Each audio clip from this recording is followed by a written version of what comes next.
Hello friends, welcome to Ruchii with Samayal.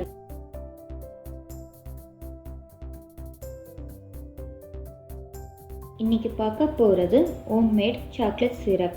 அது எப்படி செய்கிறது பார்க்கலாம் வாங்க.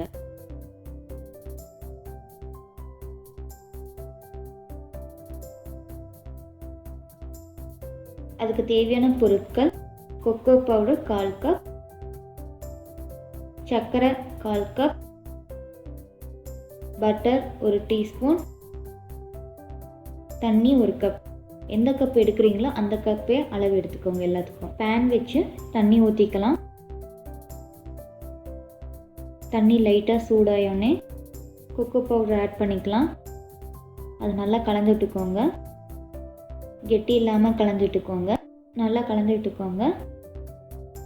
சர்க்கரை ஆட் பண்ணிக்கோங்க.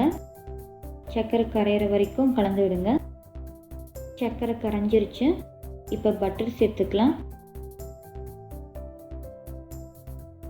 பட்டர் நல்லா கலந்து விடுங்க.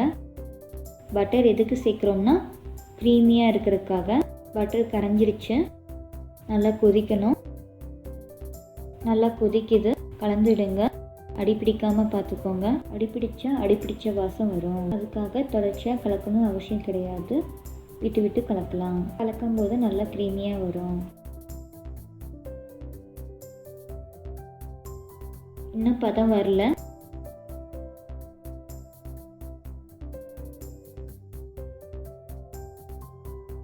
சிரப்பு பதம் ஆகுது. இதை கலந்து விடுங்க. இது கலந்து விட்டுட்டு இருந்தால் உங்களுக்கு நல்லா இருக்கும். சிரப்பு பதம் வந்துருச்சு. சிரப்பை இறக்கிடலாம். சிரப்பை பவுலில் மாற்றிக்கலாம். சிரப்பு ஊற்றும் போதே பார்த்தீங்களா பதமாக வந்திருக்கு. சாக்லேட் சிரப்பு ரெடி ஆயிடுச்சு. சின்ன சைஸ் ஆப்பிள் கட் பண்ணி வச்சுருக்கேன். ஒரு பனானா கட் பண்ணி வச்சுருக்கேன். அதுக்கு மேலே சாக்லேட் சிரப்பு ஊற்றி கலந்துக்கோங்க. ஃப்ரூட்ஸில் சாக்லேட் சிரப்பு ஊற்றி கொடுக்கும்போது குழந்தைகள் நல்லா விரும்பி சாப்பிடுவாங்க.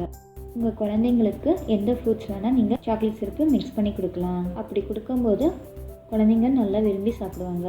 இந்த வீடியோ உங்களுக்கு பிடித்திருந்தால் லைக் பண்ணுங்கள், ஷேர் பண்ணுங்கள், சப்ஸ்கிரைப் பண்ணுங்கள். பெல் ஐக்கான் கிளிக் பண்ண மறந்துடாதீங்க.